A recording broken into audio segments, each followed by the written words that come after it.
ఆశీర్వదింప పాడదాం.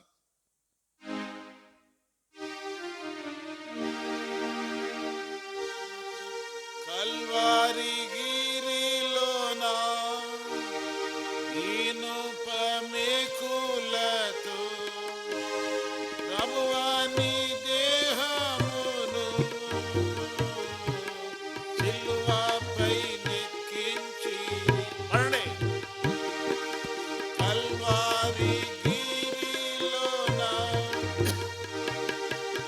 ఇనుప మేకులతో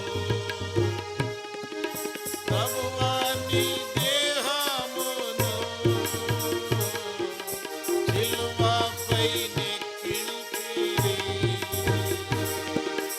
కీర్తింతును నీ నామము, ఘనపరతును నీ నామము. కీర్తింతును నీ నామము, ఘనపరతును నీ నామము.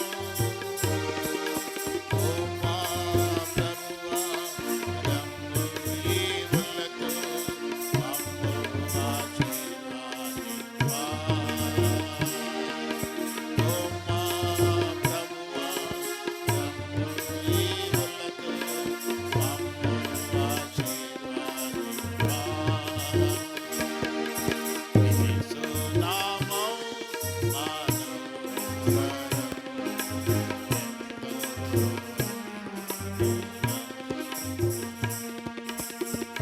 పరమునందైనా ఇహమునందైనా వేరే నామాన్ని లేదు. పరమునందైనా ఇహమునందైనా వేరే నామాన్ని లేదు. పూర్ణ స్వస్థత మాకు ప్రేమతో ఒసగితివి. శాంతి ఆనందములు నీ నామమున దొరుకున్. కీర్తింతుము నీ నామము, ఘనపరతుము నీ నామం. ఓ మా ప్రభువా, రమ్ము ఈవులతో మమ్ము ఆశీర్వదింప. పూర్ణ స్వస్థత మాకు ప్రేమతో నొసగితివి. శాంతి ఆనందములు నీ నామమున దొరుకును. పూర్ణ స్వస్థత మాకు ప్రేమతో నొసగితివి. శాంతి ఆనందములు నీ నామమున దొరుకును. కీర్తింతును నీ నామము, ఘనపరతును నీ నామము.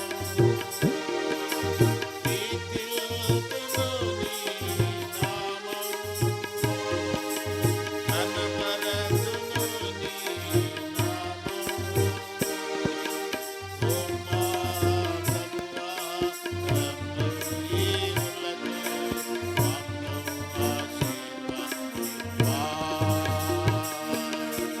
ఓ మా ప్రభువా, రమ్ము ఈవులతో మమ్ము ఆశీర్వదింపా. యేసు నామం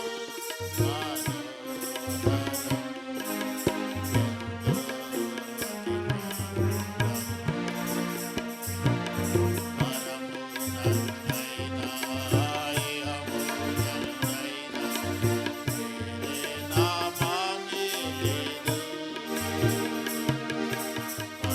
పరమునందైనా ఇహమునందైనా వేరే నామాన్ని లేదు. వెరీ గుడ్, బాగా పాడినరు. ఒక్కొక్క పాటన నేర్చుకుంటే నేర్చుకోవాలా. ఈరోజు చూడండి, నాకు చాలా సంతోషాన్ని కలిగించారు. 2-3 ఆరాధన చేశారు. రూతమ్మ ఆరాధన చేసింది, నిర్మలమ్మ ఆరాధన చేసింది కదా, ఇంకా ఎవరో చేశారే. Very good. నాకు చూడు, మీరు ముందు వచ్చినందువల్ల ఏం చేశారు? ఆరాధన అయిపోయినాక వస్తే ఏం చేస్తారు? ఆరాధన అయిపోయినాక వస్తే ఏం చేస్తారు? కనుక అసలు ఆరాధన చేయాలంటే వాక్యం వినాల. వాక్యం విని వాక్యములోని సారాంశాన్ని అనుభవిస్తూ చేసే ఆరాధన, అది ఇష్టమైనటువంటి ఆరాధన. దేవునికి ఇష్టమైనటువంటి ఆరాధన మనం చేయాలా. అలా చేసినప్పుడే మనకు ఆశీర్వాదం. చూడండి, ఆశీర్వాదం లేకుండా ఊరికే వచ్చిపోతా ఉంటే ఏం ప్రయోజనం? మధ్యాహ్నానికి వస్తున్నాం పోతున్నాం అంటే ఏం ప్రయోజనం లేదు. మనం వచ్చే లోపల ఏదో ఒక ఆశీర్వాదం, ఒక ఈవిని మనం ఏం చేయాలా? తీసుకొని పోవాలా, ఇంటికి తీసుకుపోవాలా. దేవుని ఆశీర్వాదం పోవాలంటే ఏం కావాలా? ఆరాధన చేయాలా, బలలో పాలు పొందాలా. పాలు పొందాలంటే ఊరికే పాలు పొందకూడదు, బాప్తిసం తీసుకోవాలా. తర్వాత గడిచిన వారం అంతా కూడా నువ్వు ఎట్లా ఉండాలా? పరిశుద్ధంగా ఉండాలా. అలా ఉన్నప్పుడు మనము బలలో పాలు పొందాలా. బలలో పాలు పొంది తర్వాత అలా ఉన్నప్పుడు మనకు ఆశీర్వాదాలు, దేవుని ఆశీర్వాదాలు మనకు వస్తాయి. అలా మనము చేస్తాం, ప్రార్థన చేస్తాం. ఇప్పుడు బైబిల్ కోరస్ పాడదాం. మీ సొంత బైబిల్ తీయండి.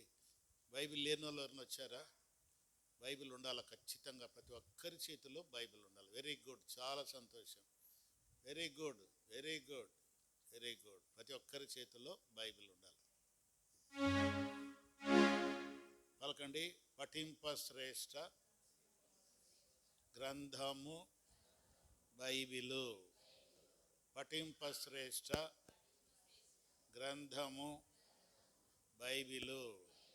అనుదినము పఠించిన ప్రేమతోడ నడుపును. ఓ పఠింప శ్రేష్ఠ గ్రంథము బైబిలు. కనుక బైబిల్ ఏం చేయాలంట? అది ప్రతిదినం ఏం చేయాలా? చదివినారు. ఎంతమంది బైబిల్ చదివినారు ఈరోజు? ఊరికే బైబిల్ ఏమి ఎత్తిండ్రు? ఊరికే బైబిల్ ఏమి ఎత్తిండ్రు? చదువు రాని వాళ్ళ సంగతి వదిలిపెట్టు. చదువు వచ్చిన వాళ్ళు ఎంతమంది వెనకల? చదువు వచ్చిన వాళ్ళు వెరీ గుడ్. నీకు చదువు విజయమ్మ వచ్చింది కానీ చదవలే. ఏం వేలు బైబిల్ ఏమి ఎత్తితివి? బైబిల్ ఎత్తితే ఏం ప్రయోజనం? చదవాలా. బైబిల్ చదివి అయితే నేను ఈరోజు బైబిల్ చదివినాను, ఇదిగో ఎత్తుతున్నా. ఎంత దేవునికి మహిమ ఏమ్మా. అట్లా చదువు రానంటే సరే, చదువు రాకపోతే ఇంకో పని చేయాలా. ఏం చేయాలా? మీ పిల్లలు ఉంటారు కదా, చదువుకున్న పిల్లలు, వాళ్ళ చేత చదివించుకొని వినాలా. అట్లా నేర్చుకుని మీరు, నా ఉద్దేశంలో మీరు మీ పిల్లలు అందరూ కూడా ఈ మందిర సమృద్ధి అనుభవించాలని ఆశ. ఎందుకు పిల్లలను అంత నేను కఠినంగా చూస్తాను మీకు అర్థం కావడంలే. పిల్లలు అంటే నేను ఎందుకు కఠినంగా చూస్తానంటే, వాళ్ళు చిన్నప్పటి నుండే వాళ్ళు పెరగాలి, మంచిగా పెరగాల. పెద్దయినాక ఏం చేయలేము. చాలామంది ఏడుస్తున్నారు తల్లిదండ్రులు. మరి మీ ఇళ్ళలో ఏడుస్తున్నారో లేదో మాకు తెలియదు, కానీ చాలా కుటుంబాల్లో పిల్లలను బట్టి ఏడుస్తున్నారు. అయ్యా ఎందుకు ఎట్లయిపోయినాయి నా కొడుకు, ఎట్లయిపోయినాయి నా కొడుకు, తాగుబోతు అయిపోయినాయి నా కొడుకు, వ్యభిచారి అయిపోయినాయి నా కొడుకు, దొంగ అయిపోయినాయి ఏడుస్తున్నారు. ఎందుకు? అది సరైన పెంపకం లేదు. చిన్నప్పటి నుండే ఖండిస్తే, బక్సింగ్ గారు ఏం చేసేవారు తెలుసు, అట్లా అరుస్తే నేరుగా పోయి చంపకేసి పఠీమని కొడతా ఉన్నాడు. బక్సింగ్ దైవజనులు గొప్పవాళ్ళు, వాళ్ళు అట్లా పెంచారు కనుక అట్లా దెబ్బలు తిన్న వాళ్ళు పెద్ద ప్రవక్తలు అయ్యారు, గొప్ప దైవజనులు అయిపోయారు.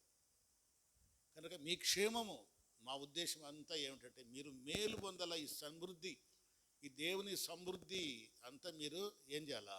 అనుభవించాలి. కనుక మీ మేలు కోసం నేను ఖండిస్తా, పిల్లలను కూడా ఖండిస్తా. ఎందుకు అంత నేను చేస్తాను? కొందరైతే అరుస్తా అంటే కూడా చెప్తా అంటారు, వాక్యం నా చేత కాదు. అరుస్తా అంటే నేను చెప్పలేను వాక్యం, కాముగా ఉంటేనే వాక్యము చెప్తా. సరే, ప్రార్థన చేసుకుందాం. కేవలం మా తండ్రి ఇంతవరకు ఆరాధనలో మీరు మయపరచుకోండి. బల్ల దగ్గర కూడా ప్రభావం మరి బల్ల సమీపించుంటుండగా సాయం చేయండి. మరి ఈ సమయం కూడా దీవనకరంగా ఉంచండి ప్రభావ. నీ వాక్యం చేత హెచ్చరించండి. మీ నామనికి మహిమ తెచ్చుకో. ప్రజలందరూ ఈ దినం ఎంతో సంతోషం ఉంది ప్రభా. అందరూ కూడా బైబిల్ తెచ్చుకున్నారు, అందరూ పాటలు పాడారు ప్రభా, అందరూ ఆరాధన చేశారు. ఇంకా ప్రభా వారి బలలో కూడా వాక్యం ద్వారా హెచ్చరించబడి పాల్గొనడానికి సాయం చేయండి. ఆ విధంగా ఈ దినమంతా తోడై ఉండండి, చక్కగా నడిపించండి. యేసునామమున నీ దాసుని కూడా బలపరచండి. యేసునామమున ప్రార్థించి వేడుకుంటున్నాము తండ్రి, ఆమేన్. ఆ పాట పాడామా? బైబిల్ పాట పాడినా? పాడలేదా? పాడదాం. బైబిల్ ఎత్తండి.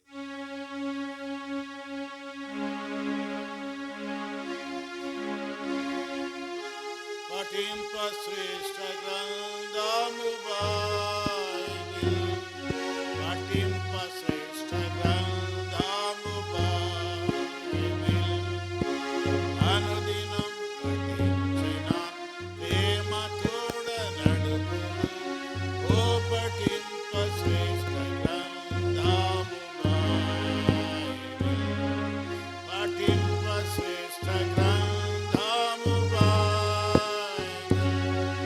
పఠింప శ్రేష్ఠ గ్రంథము బైబిల్, అనుదినము పఠించిన ప్రేమ తోడ నడుపును. ఓ పఠింప శ్రేష్ఠ గ్రంథము బైబిల్. తీరానా?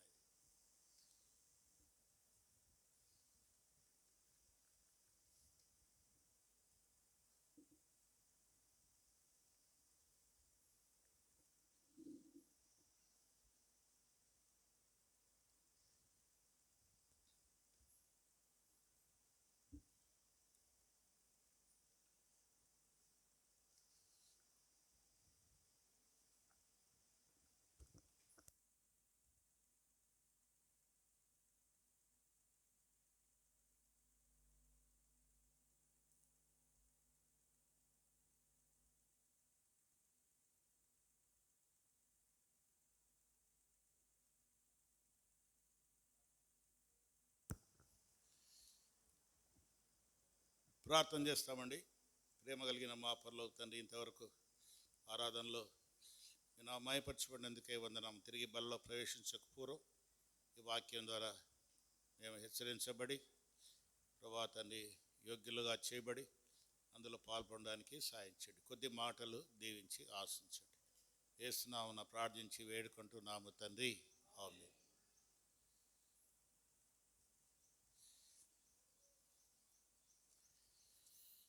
పేతురు రాసిన పత్రిక, పేతురు రాసిన మొదటి పత్రిక, పేతురు రాసిన మొదటి పత్రిక 3వ అధ్యాయము 21వ వచనము చదువుకుందాం. అందరు కూడా బైబిల్ ఉన్నవారు చదవండి. తర్వాత బైబిల్ లేని వారు నేను చెప్తాను పలకండి. క్రీస్తు కూడా, పలకండి, క్రీస్తు కూడా మీ కొరకు బాధపడి మీరు తన అడుగుజాడల యందు నడుచుకున్నట్లు మీకు మాదిరి ఉంచిపోయెను. మనం చదువుకున్న భాగాన్ని దేవుడు మన కొరకై ఆశీర్వదించి పంచిపెట్టును కాక. క్రీస్తు కూడా మీ కొరకు బాధపడి, ఆ మాట మనం జ్ఞాపకం చేసుకోవాలి. క్రీస్తు కూడా మీ కొరకు బాధపడి, అంటే మన కొరకు ఆయన బాధపడ్డాడు. మన కొరకు బాధపడాల్సిన అవసరం ఏముంది ఆయనకు? బాగా వింటున్నారా? ఒకరి కొరకు ఒకరు బాధపడాల్సిన అవసరం ఏముంది? మీ కొరకు నేను బాధపడాల్సిన అవసరం ఏముంది? మీ కొరకు నేను బాధపడాల్సిన అవసరం ఏముంది? చూడండి, మీ కొరకు ఎందుకు బాధపడాలా? మరి మీ కొరకు నేను బాధపడాలంటే మీ ఎడల నాకు ప్రేమ ఉన్నప్పుడు నాకు బాధ వస్తుంది. ప్రేమ లేకపోతే బాధపడాల్సిన అవసరము లేదు. అర్థమవుతుందమ్మా? బాధపడుతున్నాడు అంటే అర్థం ఏమిటి? ప్రేమ ఉంది. అది ప్రేమ ఉంది కనుక బాధపడుతున్నా. ప్రేమలో అయితే పోని ఎట్టయితే పోని, ఎట్టపోతే ఎట్టపోయి నాకేమలే. కొందరు ఉద్యోగస్తులు ఏం చేస్తారంటే నాకేం లేదు, నా జీతం నాకు వస్తుంది అనుకుంటారు. నా జీతం నాకు వస్తే ఎట్టన చావని అని అంటారు. బాధ ఉన్నోడు ఏం చేస్తాడు? ప్రేమ ఉన్నోడు ఏం చేస్తాడు? గద్దిస్తాడు, హెచ్చరిస్తాడు. అట్లాగే మన ప్రభువు మనల్ని ప్రేమించి ఆయన మన కొరకై బాధ అనుభవించాడు, ఎన్నో బాధలు అనుభవించాడు. యేసు ప్రభువు అనుభవించినటువంటి బాధలు మనం చూస్తే నిజముగా ఇప్పుడు పాట కూడా మనం పాడుకున్నాం. కల్వరి సిలువలో ఆయన ఎటువంటి బాధ అనుభవించాడు, ఎటువంటి శ్రమ అనుభవించాడు. ఏమిటి ఆ శ్రమ, ఏమిటి ఆ కష్టము? చూడండి, ఆయన దేహాన్ని ఒక కొయ్యకు అమర్చారు. ఆయన దేహం అంతా కూడా ఒక కొయ్యకు అమర్చారు. మనకు ఒక చిన్న పిన్ను గుచ్చుకుంటే మనకేమవుతుంది చెప్పండి? ఎంత బాధ ఉంటుంది. చిన్న పిన్ను గుచ్చుకుంటే బాధ అయితే ఈ రెండు చేతులు ఈ కొయ్య, కాళ్ళు కింద కొయ్య, పైన శిరస్సు అంతా కూడా చీలలతో ఏం చేశారు? అమర్చారు. చీలలు పెట్టి ఈ చెయ్యి ఆ కొయ్య రెండుకి ఏం చేశారు? అమర్చారు. రెండుకి అమర్చారు. చూడండి, ఈ చెయ్యి కొయ్య రెండు అతుక్కోవాలి కదా. అతుక్కోవాలి. ఎందుకు అతుక్కోవాలా? చీల. ఆ చీల కొడతా ఉంటే ఊరికే ఉంటుందా? రక్తం ఏమయ్యేది? చిల్లుమని చిల్లుమని బయటికి వస్తూ ఉంది. ఎంత బాధ ఉంటుంది. చిన్న నేను చెప్పాను కదా, ఒక చిన్న సూది గుచ్చుకుంటే ఎంత బాధ మనం అనుభవిస్తాం. అయితే ఆయన చీలలతో దేహం అంతా కూడా ఏమైంది? కొట్టబడింది. దేహం అంతా కొట్టబడింది, ఆ శిలువ మీద అమర్చబడింది. ఆ విధంగా అమర్చబడినప్పుడు ఎంతో బాధ. చేతిలో నుంచి రక్తము కారుతుంది, కాళ్ళలోంచి రక్తం కారుతుంది. తర్వాత ప్రక్కలో బల్లంతో పోటు పొడిచారు. శిరస్సున ఏం చేశారు? ముళ్ళ కిరీటము పెట్టారు. ముళ్ళు తీసుకొచ్చి తల మీద పెట్టి ఒత్తారు, సుత్తితో కొట్టారు. ఎట్లుంటుంది? బాగా ఆలోచించేయండి. ఆయన దేహమంతా కూడా మరి బాధపడింది. ఎందుకు బాధపడింది అంటే ఆడ మాట, మీ కొరకు. ఎవరి కోసం? మన కోసము ఆయన సిలువలో బాధపడ్డాడు. ఇంకా రెండోది ఏమిటంటే ఇక్కడ బాగు రాయబడింది,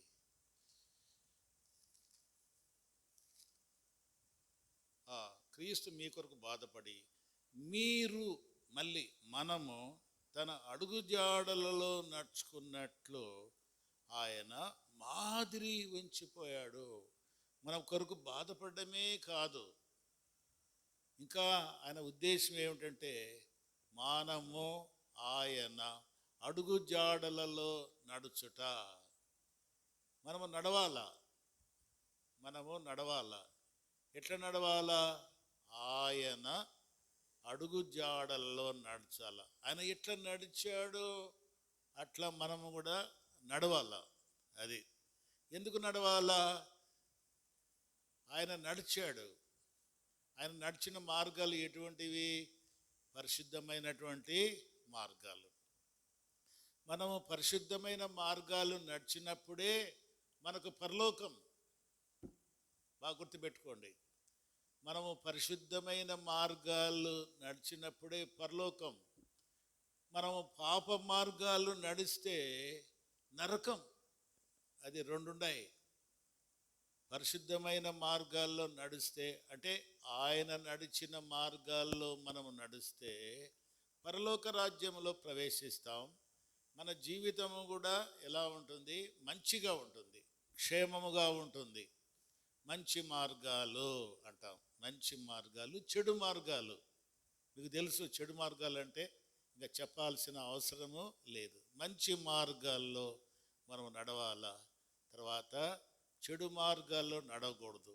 ఆయన మంచి మార్గాల్లో నడిచాడు గనక ఆయన నడిచే మార్గాల్లో మనము కూడా ఏం కావాలా? నడవాలా. అది ఆయన నడిచే మార్గాల్లోనే నడవాలా. మన ఇష్టం వచ్చినట్లు మార్గాల్లో నడవడానికి లేదు. ఎందుకంటే ఆయన మనలను ఏం చేశాడు? మన కొరకై బాధపడి తన రక్తము చేత మనల్ని కొని తన బిడ్డలుగా మనలను చేసుకున్నాడు. తన రాజ్యానికి మనలను వారసులుగా చేసుకున్నాడు గనుక ఆయన ఎట్లా నడుస్తే అట్లాగే మనము కూడా నడవాలి. రైలు ఇంజిన్ ఉంది. రైలు ఇంజిన్ ముందు పోతూ ఉంటుంది. పెట్టెలన్నీ ఏం చేస్తుంటాయి? వెనకంబడే పోతూ ఉంటాయి. తప్పితే కొన్నిసార్లు కమ్మి తప్పుతాయి అంటారు. తప్పితే ఏమైనా పడిపోతుంది, అంతే, అది పడిపోతుంది. ఆ యొక్క ట్రాక్ మీద ఈ యొక్క పెట్టెలన్నీ చక్కగా నడుతుంటే అది చేరవలసిన గమ్యము చేరుతుంది. అట్లాగే యేసుప్రభు ఇంజిన్ అయి ఉన్నాడు. మనం ఆయన నడిచే మార్గంలో ఎట్లా పోతుంటే ఇట్లా మలుపు తిరిగితే మనం ఇట్లా మలుపు తిరగాల, ఇట్లా తిప్పితే ఇట్లా తిరగాల.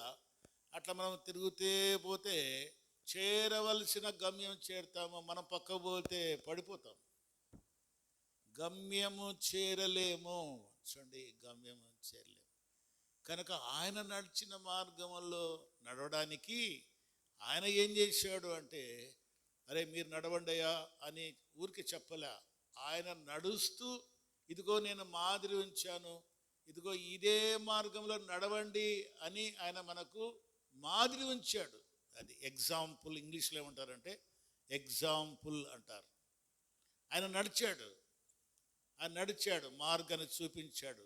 నా అడుగులు ఇవి, ఇలా నడిచాను కనుక మీరు కూడా నా అడుగులలో నడవండి.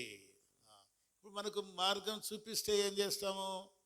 మార్గంలో నడవడానికి మనకు ఏముంటుంది? వీలుంటుంది. అది మార్గానికి దారి తెలియనప్పుడు మనకి ఎలా ఉంటుంది? దారి తెలియనప్పుడు మనం నడవడానికి కష్టం ఉంటుంది. అయితే ఇప్పుడు ఆయన ఏం చేశాడు? దారి చూపించాడు, మనకు మార్గాన్ని చూపించాడు. ఇదిగో నేను నడుస్తున్నా, నా అడుగులు ఇవి కనుక నా అడుగులలో మీరు నడవండి అని మనకు ఏం చూపించాడు? దారి చూపించాడు. ఆ దారిలో మనం నడవాల. లెక్కల్లో కూడా మనం చూస్తే ఒక లెక్క చేయాలంటే దానికి పైన మాదిరి అని ఉంటుంది. ఆ మాదిరి తెలిస్తే ఈ లెక్క సులువుగా చేయవచ్చు. అట్లాగే యేసు ప్రభు నడిచిన మార్గముల్లో మనం తెలుసుకుంటే ఆ మార్గంలో నడవడానికి మనకు సులువుగా ఉంటుంది. ఆ నడిచిన మార్గం ఏమిటి? ఈ లోకంలో జీవించిన కాలంలో ఎట్లా నడిచాడు, ఎలా నడిచాడు, ఈ లోకమంతా ఎలా ఉంది? భయంకరమైన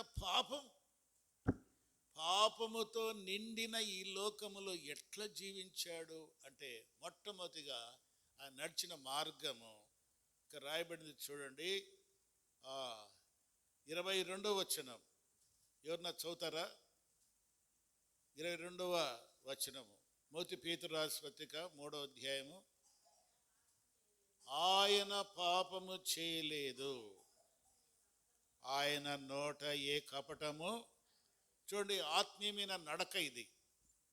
ఆయన నడిచిన మార్గము. ఆయన ఏ పాపము చేయలేదు. పలకండి, ఆయన ఏ పాపము చేయలేదు. ఇప్పుడు మనం నడవాలంటే ఏం చేయాలా? ఏ పాపం లేకుండా నడవాలా. అది ఎట్లా వీలవుతుంది? సాధ్యమా? ఏమా, పాపం లేకుండా నడవడం కష్టం. ఎట్లుంటుంది? అబద్ధం ఆడకుండా ఒక రోజు ఉండగలరా? చెప్పండి. అబద్ధం ఒకటి, ఒక చిన్న అబద్ధం ఆడకుండా ఒక రోజంతా ఉండగలరా? కోప్పడకుండా ఒక రోజంతా ఉండగలరా? కోప్పడకుండా ఉంటారా? అసూయ పడకుండా ఎవరిని ఉంటారా? అసూయ పడకుండా. కొంచెం ఏదైనా వేరే వాళ్ళు బాగుంటే మనకేమనిపిస్తుంది? అసూయ అనేది వస్తుంది. ఇదంతా కూడా పాపము కదా. మా కుక్క బయటికి దొబ్బండి. కనుక అసూయ. కూర్చోండి అమ్మా, కూర్చొని మీరు కూర్చోండి, ఆయన దోలుతాడులే. బట్ కరుస్తుందేమో, జాగ్రత్త.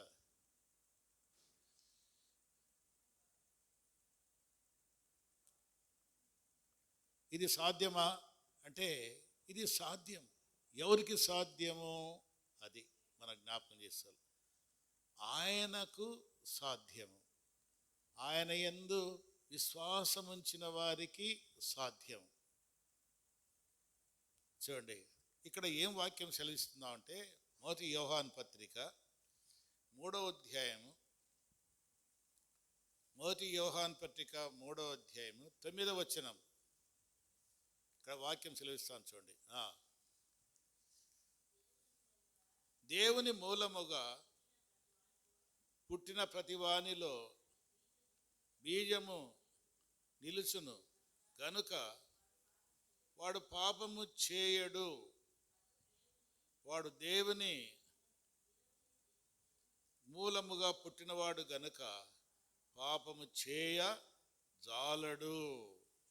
చూడండి ఇక్కడ రాయబడింది, దేవుని మూలముగా పుట్టిన వానిలో ప్రతి వానిలో ఆయన బీజము నిలుచును. ఎవరి బీజము? దేవుని యొక్క బీజము. బీజము అంటే ఏమిటి?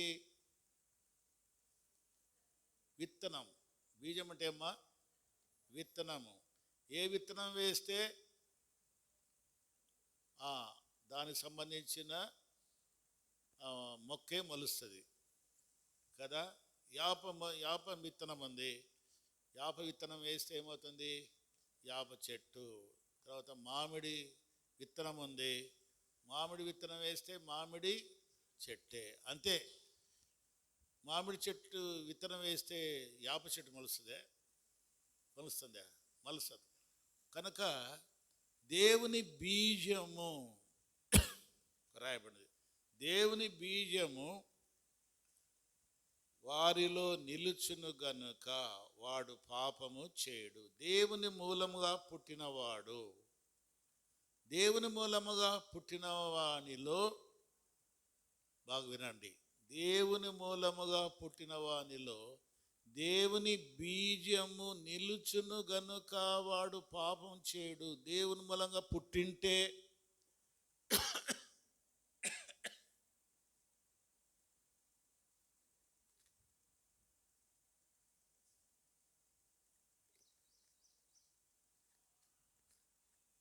ఇప్పుడు దేవుని మూలముగా పుట్టింటే దేవుని బీజము వానిలో ఉంటుంది.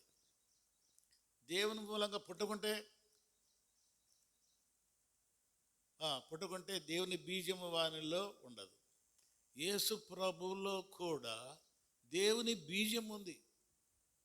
యేసు ప్రభువులో కూడా. యేసు ప్రభు ఎట్లా పుట్టాడు?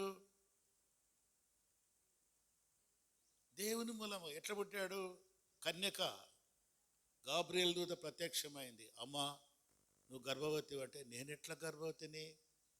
నేను పురుషుని ఎరగనే. చూడండి, నేను పురుషుని ఎరగనే, ఇది ఎట్లా? నేను ఎట్లా గర్భవతిని? అవుమో, కరెక్టే, నువ్వు చెప్పింది కరెక్టే. ఇది నీ వలన కలిగినది కాదు. పరిశుద్ధాత్మ నిన్ను కమ్ముకొనగా పుట్టబోవు శిశువు పరిశుద్ధుడు. పుట్టబోవు శిశువు అంటే మరియమ్మ గర్భంలో నుంచి ఎట్లొచ్చాడు? దేవుని బీజము నుండి వచ్చాడు.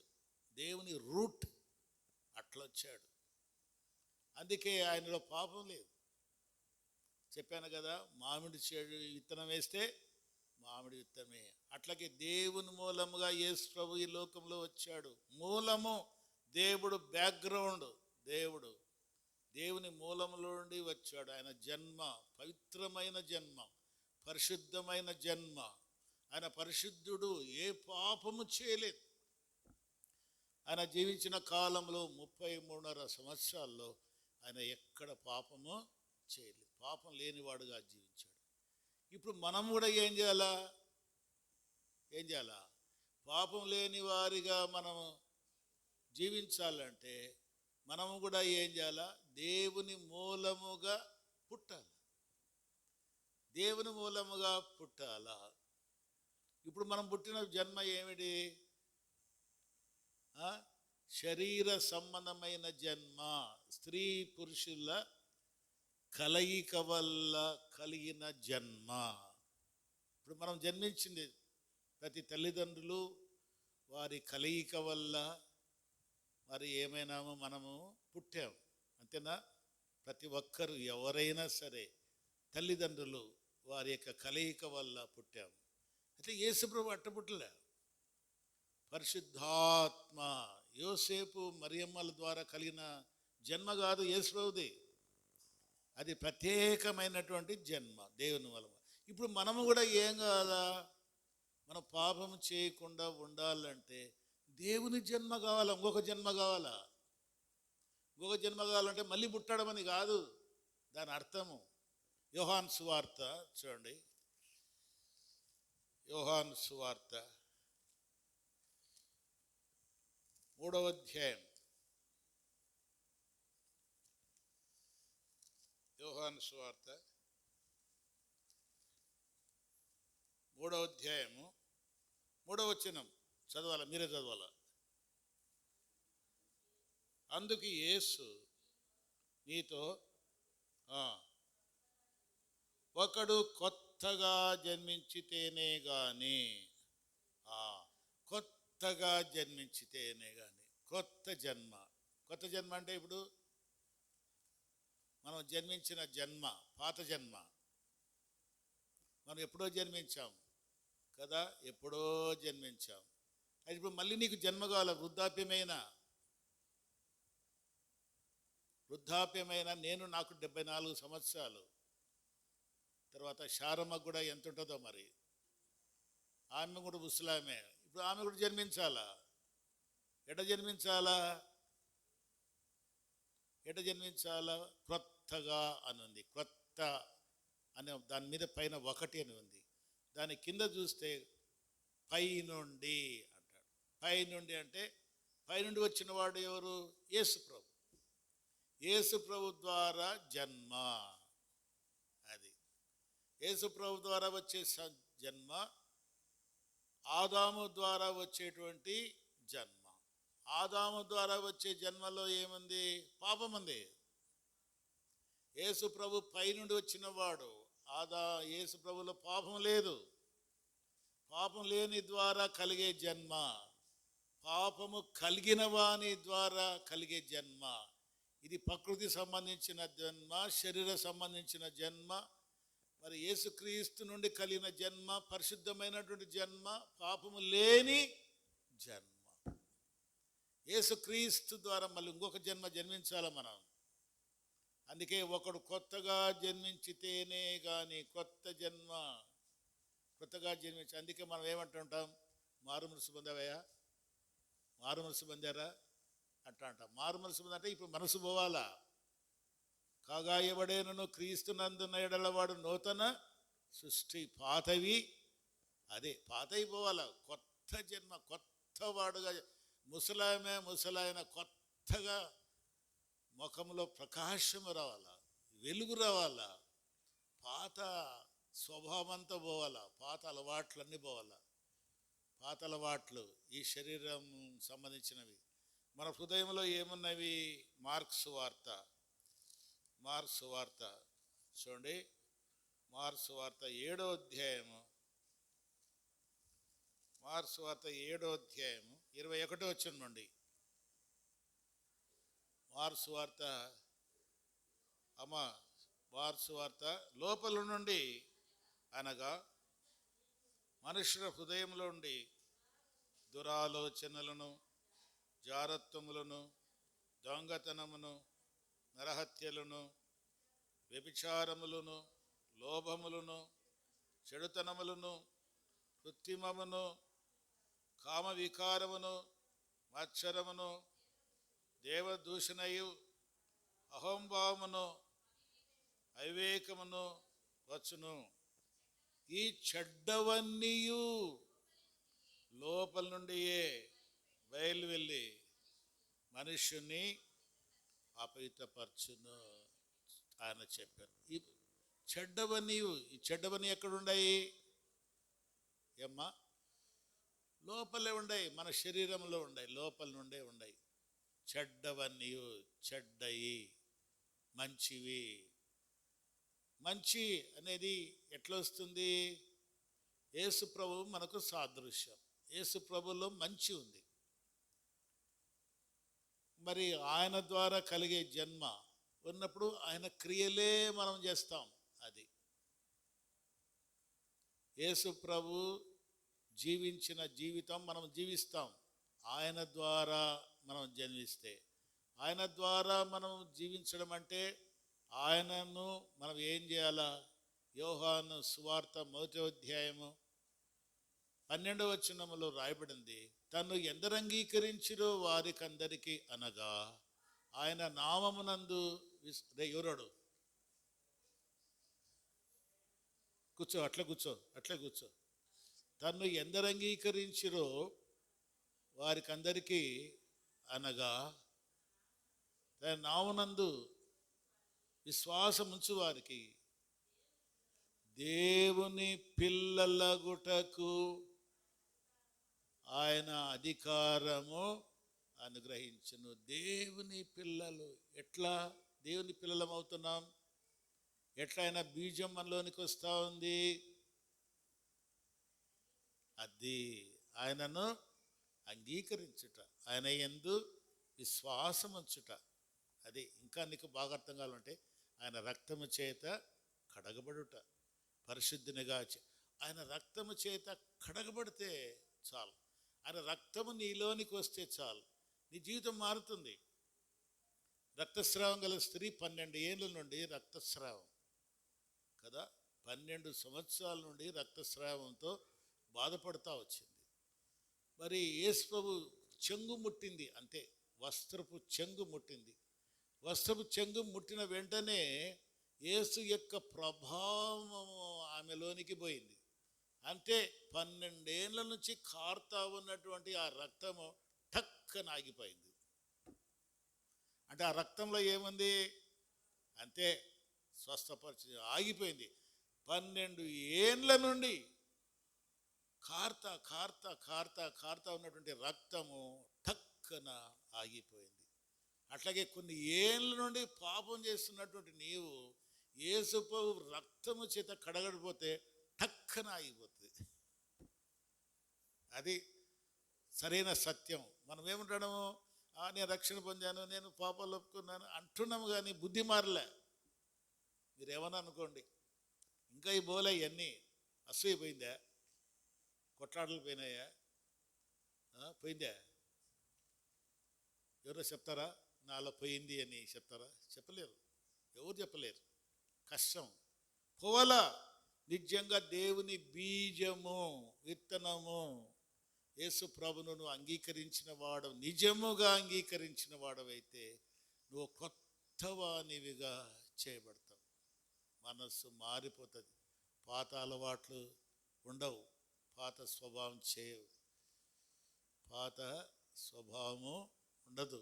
అన్నీ కూడా మారిపోతాయి. అంత మారిపోతాయి. మాటలు మారిపోతాయి, చూపు మారిపోతుంది, క్రియలు మారిపోతాయి, నడక మారిపోతుంది. అంతా కూడా క్రీస్తును పోలినటువంటి స్వరూపం.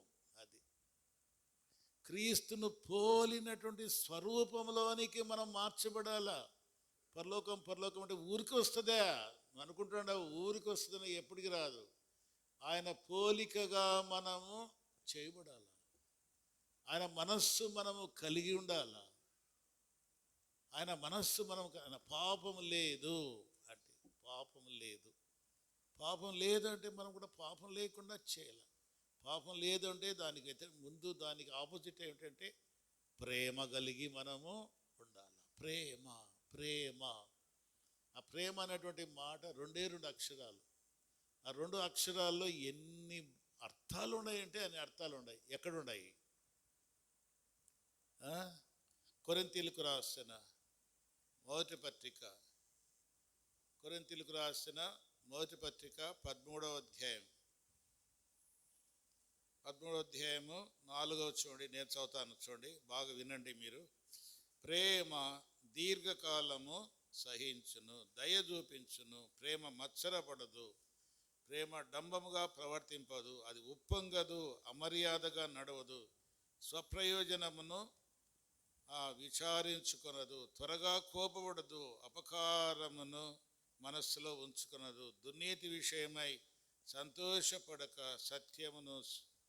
సత్యమునందు సంతోషించును, అన్నిటికీ తాలుకొనును, అన్నిటినీ నమ్మును, అన్నిటినీ నిరీక్షించును, అన్నిటినీ ఓర్చును. ఎన్నుండే చూడండి, ఆ ప్రేమ అనేటువంటి 2 అక్షరాల్లో ఎన్ని భావాలు, ఎన్ని అర్థాలు ఉన్నాయి. ఇది మారాల. మరి ఈ ప్రేమలోనికి మనం రావాలా? పాతది పోవాలా? ఏం కావాలా? పాత పురుషుడు గతించాలా, తర్వాత నవీన పురుషుడు, కొత్త పురుషుడు మనలో రావాలా. ఆయన వెళ్ళాలా, ఈయన రావాలా. అప్పుడే మనము పాపము చేయకుండా చేయలేం. ఆయన అట్లా పాపం లేకుండా జీవించాడు. అది జీవించి మనకు ఏం చేశాడు? మాదిరించిపోయాడు. అందుకే మనము దేవుని మందిరానికి మనం వస్తూ ఉండాల. చూడండి, దేవుని మందిరానికి వస్తూ ఉంటే ఈ మాటలు మనం వింటూ ఉంటాం. ఈ మాటలు మనల్ని ఏం చేస్తాయి అంటే, మనలో ఉన్నటువంటి పాత వాటిని పారదోలుతూ ఉంటుంది. పాత వాటిని ఏం చేస్తూ ఉంటుంది? పారదోలు. కొత్త నీళ్ళు వస్తే పాత నీళ్ళు ఏమవుతాయి? పోతా ఉంటాయి. కొత్త నీళ్ళు రావాలా? మరి కొత్త నీళ్ళు ఎక్కడొస్తాయి? నీకు నీ ఇంట్లో ఉంటే వస్తాయా? ఎమ్మ బాగా వినండి. కొత్త నీళ్ళు రావాలంటే, దేవుని వాక్యము నువ్వు వినాలంటే, నీలోనికి దేవుని వాక్యం రావాలంటే నువ్వు మందిరానికి రావాలా. మందిరంలో పరిశుద్ధాత్మ దేవుడు మాట్లాడతాడు.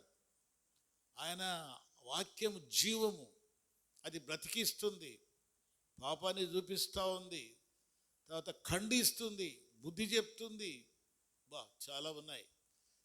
కనుక నీవు మందిరానికి రావాలా.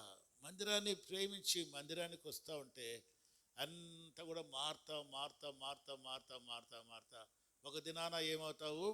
పరిపూర్ణతలోనికి వస్తావు, ఆయన స్వారూప్యంలోనికి వస్తావు. ఒకేసారి ఎవడు అంత స్థితిలోనికి రాడు. ఎందుకంటే ఈ లోకం భయంకరమైన లోకం. ఈ లోకములో యేసు ప్రభునే ద్వేషించింది. చూడండి, మరి యేసు ప్రభుని ద్వేషించినాక మనల్ని ద్వేషించదా? ఏమ్మా వింటున్నారా? మిమ్మల్ని ఎవరైనా ద్వేషిస్తున్నారా? ద్వేషిస్తున్నారా? ఎవరు ద్వేషిస్తున్నారు? చాలామంది. ఎట్లా జీవిస్తారు? ఎందుకు ద్వేషిస్తున్నారు?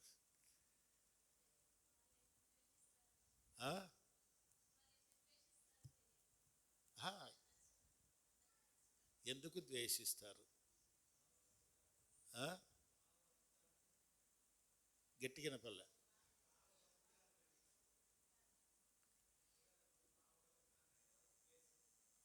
ఇప్పుడు మనము మంచిగా నడిస్తే మనల్ని ద్వేషిస్తారు, వాళ్ళకు అనుకూలంగా జీవిస్తే ద్వేషించు. వెరీ గుడ్, వెరీ గుడ్ అంటారు కదా. మనుషులను సంతోషపరచువాడు దేవుని దాసుడు గాడని ఉంది. మనుషులను సంతోషపరచుట.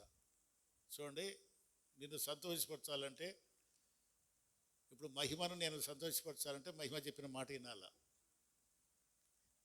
ఆమె ఏం చెప్తే వినాల నేను.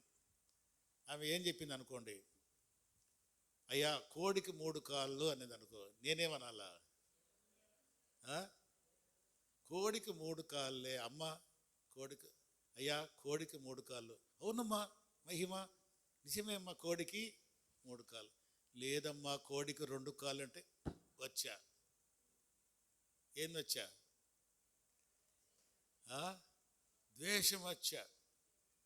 ఇద్దరు పక్కింటి వాళ్ళు ఉంటారు, మీ ఇళ్ళలోనే పక్కింటి అడ్డగోడ ఒకటి ఉంటుంది, ఇదికు ఇల్లు ఇదికు ఇల్లు ఉంటారు. బాగున్నప్పుడు, బాగా సంతోషంగా, బాగా అన్నీ సక్రమంగా ఉన్నప్పుడు, ఇదమ్మా పుల్లగూర అంటే, ఇదమ్మా తీయగూర బాగుండే. ఇదమ్మా పుల్లకూర ఇది. అక్క ఈరోజు ఏం కూర చేసుకున్నావు? ఇదో చికెన్. నువ్వేం కూర? ఇదో చికెన్. ఇదో చికెన్, ఇదో మటన్, అన్నీ. ఎప్పుడు? బాగున్నప్పుడు. కొంచెం బెడిసింది అనుకో, అయిపోయా. కూర బాయ, చికెన్ బాయ, గోంగూర బాయ, పుల్లగూర బాయ, అన్నీ బాయ. ఇటు చూసే చాలు, ఇటు చూసి అంతే. తలుపు కూడా ఏమైనా వేసు దబామని వేస్తారు తలుపు. కోపం, ఆమె మీద కోపం అంతా చూస్తారు. ఒకవేళ పొరపాటున ఈయన చూ అన్నారు అనుకో, ఎంగిలి వచ్చింది అనుకో, ఏయ్ నన్ను చూసి నీవు అంతవరకు బాగున్నళ్ళు. అది మనుషులను సంతోషపెట్టడం. మనుషులు మనం ఎప్పుడు సంతోషపరచలేం. లోకము ప్రభు మరి అంత గొప్పవాడు, సృష్టికర్త అయినటువంటి దేవుడు. ఆయన పాపం లేకుండా జీవిస్తుంటే అందరూ ఎంత సంతోషించాల్సి పోయినచ్చి ఆయన పట్టుకుని సిలువ వేశారు. ఎందుకు వేశారు? లోకం నన్ను ద్వేషించింది కనుక మిమ్మల్ని కూడా ద్వేషిస్తుంది. మీరు నన్ను ప్రేమించారు కనుక ఏం చేస్తుంది? నన్ను ద్వేషించింది మిమ్మల్ని కూడా ద్వేషిస్తారు. ఇప్పుడు మీరు ద్వేషించలేదంటే అన్నిటికీ సమానం. ఓకే ఆడికి పోదామా? పోదాం. ఓకే, ఇట్లా చెయ్యి అంటే ఇంకా అయిపోయా. అన్నీ కూడా అన్నీ అయిపోతాయి. ఆడిపోదామంటే పా, దాన్ని మొక్కుదామంటే పా, వద్దమ్మా ఆడిపోకూడదు అంటేనే వచ్చా. ఇది జరిగేటువంటి పరిస్థితి కనుక మనం జ్ఞాపకం చేసుకుందాం. పాపం వచ్చే మొట్టమొదటిదే దేవచిత్తమైతే రేపు వారం నుంచి ఇదే ధ్యానం చేస్తాం. రేపు వారం కూడా రండి, ఇదే మాటలు ధ్యానిస్తాం. ఆయన మన కొరకు బాధపడ్డాడు. తన అడుగుజాడల్లో మనము నడవడానికి, ఇది గుర్తుపెట్టుకోవాలి. ఆయన అడుగుజాడల్లో మనము కూడా నడవడానికి మనకేం చేశాడు? మాదిరి ఉంచిపోయాడు. మనం నడవాలి. ఇప్పుడు నడవాలంటే మొట్టమొదటిది ఇంకా చాలా ఉన్నాయి, రేపు వారం చెప్తా. ఇప్పుడు మనం ఏం చేయాలా?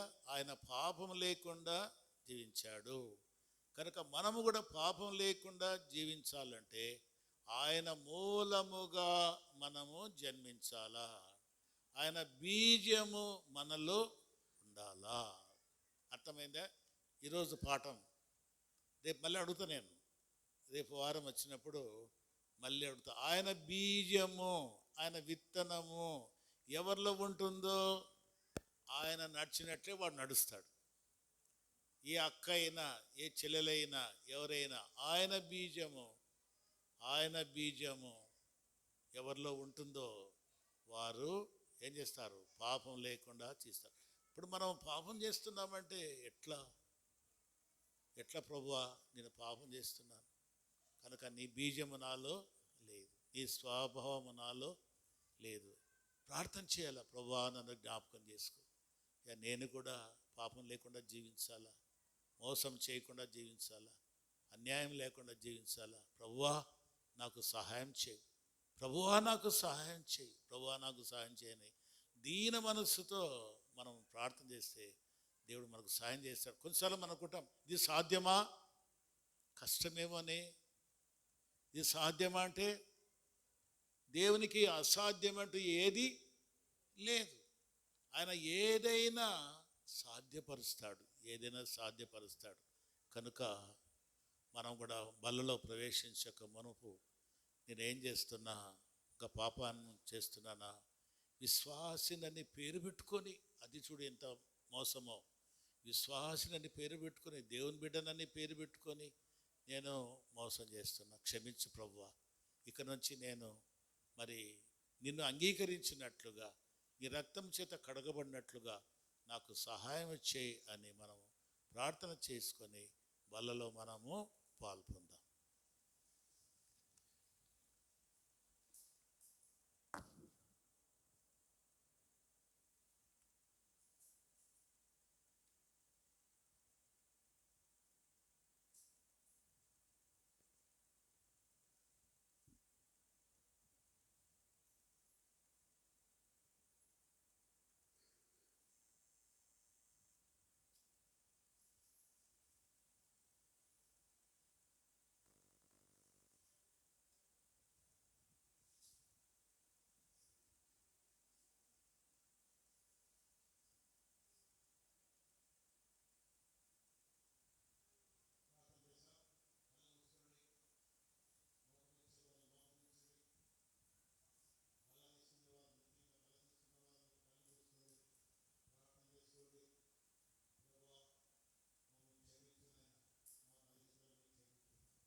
ఒకరు వస్తప్పుడు, పిల్లలు వస్తప్పుడు ఆడ నిలబడండి.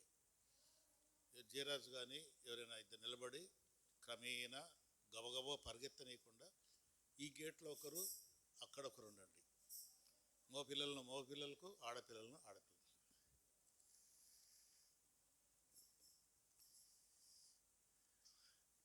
వార కోడికలు గమనించండి. బుధవారం సాయంకాలం 7 గంటలకు బైబిల్ స్టడీ ఉంటుంది.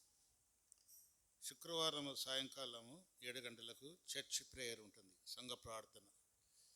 చాలామంది రావడంలే, బాగా వస్తూ ఉన్నారు, ఇంతకుముందు ఆగిపోయారు. మరి దయచేసి మనం ఒకరికొకరు పురుగురుపోవాలి.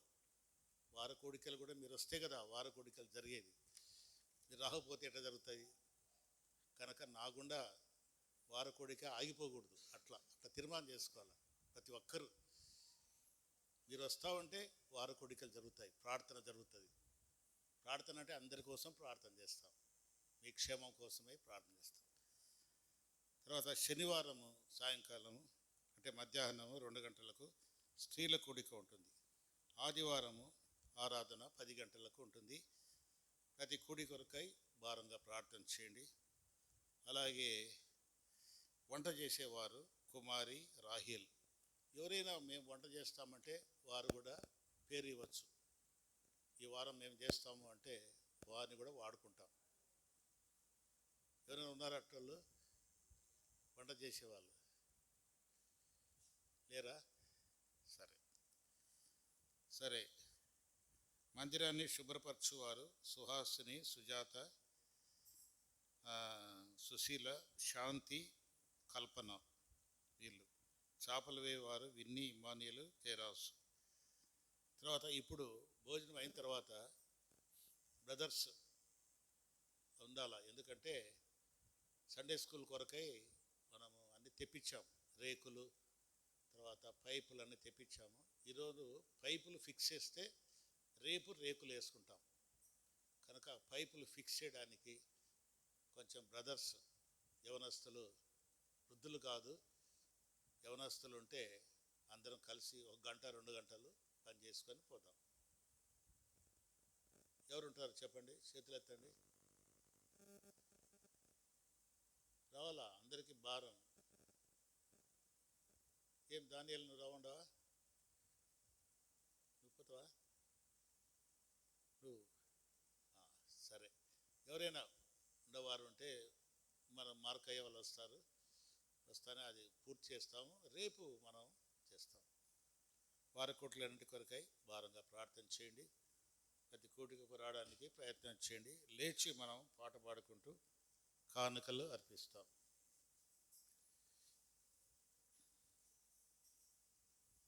వరుసగా రండి, నేర్చుకుందాం. మనం క్రమం నేర్చుకోవాలి. వెనక నుండి వరుసగా రండి.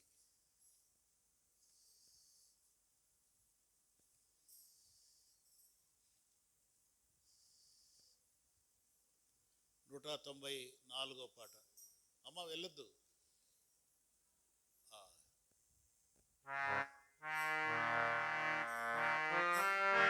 పాట సంఖ్య 194, పుస్తకం 192.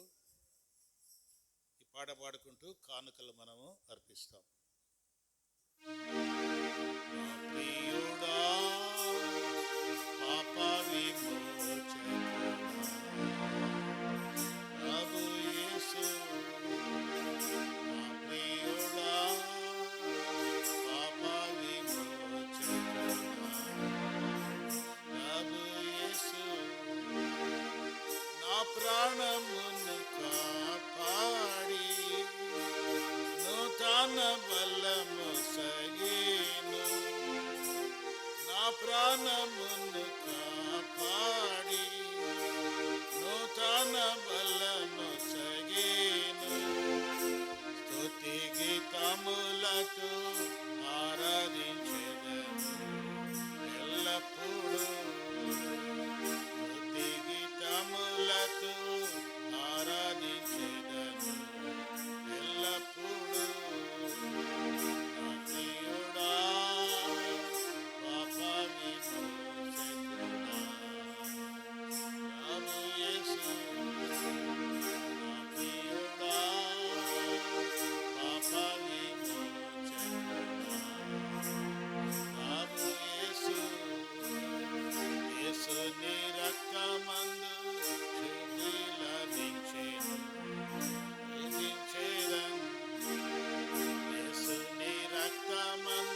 అరవకూడదు, అరవకూడదు.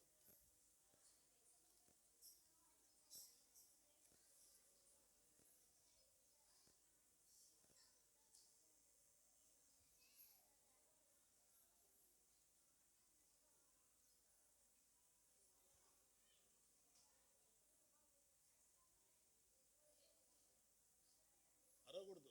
ఏ ఏం చెప్పేది? అరవకూడదు అని చెప్తుంటే. ప్రియములమ్మ తండ్రి, మీ పాసన్నిలో ఇంతవరకు మాకు తోడుగా ఉంటూ వచ్చారు ప్రభా. వందనాలు. మీ సన్నిధి మాతో కూడా ఉంచారు. మీరు నా మాయపరచబడింది ఆరాధనలో బల్ల దగ్గర ప్రభా. నీ మాటలు మాకు అనుగ్రహించి ప్రభా మమ్మల్ని తెప్పరిల్ల చేశారు. వందనం చెల్లిస్తున్నాం ప్రభా. నీ బిడ్డలు నీటిని ప్రేమించి వారు తెచ్చిన ఈవులు, దశభాగములు, స్వేచ్ఛార్పణలు, ధాన్యం ఏ రూపంలో గణపరిచారు. ఆ కుటుంబాలు ఆశ్రయించండి, బలపరచండి ప్రభా. మరి ఆ కుటుంబాలకు రావాల్సిన ఆశీర్వాదాలు మెండుగా దయచేయండి. వారు వెళ్తున్నారు, ఈ వారం అంతా కూడా తోడై ఉండి చక్కగా నడిపించండి. అలాగే సండే స్కూల్ షెడ్ విషయంలో కూడా ప్రభా, అది ఇప్పుడు ప్రభా మరి పైప్స్ బిగించుకోవడానికి కూడా కృప చూపించండి. ప్రతి అవసరత అక్కరని తీరుస్తురండి. మీకే మహిమ ఆరోపిస్తూ ఈ బిడ్డలందరినీ దీవించి ఆశ్రయించమని యేసునామమున ప్రార్థించి వేడుకుంటున్నాము తండ్రి. ఆమేన్. మన ప్రభు అయిన యేసుక్రీస్తు కృప, తన యొక్క ప్రేమ, పరిశుద్ధాత్మ సహవాసము చేయన మనందరికీ, ప్రతి కుటుంబానికి ఇప్పుడు ఎల్లప్పుడూ సదాకాలము తోడైండు గాక. ఆమేన్. Praise lord. మీరు లేస్తే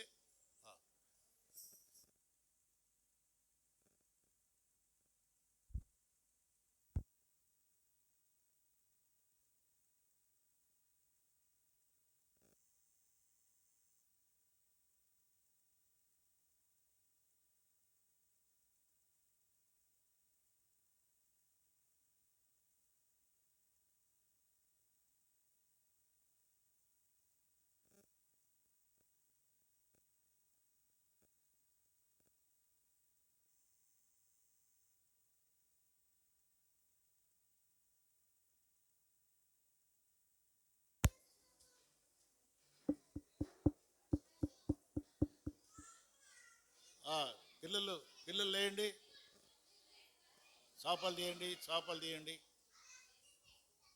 చాపలు తీయండి. ఒకరొకరు చేతులు కలపండి, ఒకరొకరు ప్రైజ్లు ఆడబెట్టుకోండి. మనకు సహవాసం ఇది. చేతులు కలపండి. శారమ్మ చేతులు కలుపు, అందరి చేతులు కలుపుకోండి.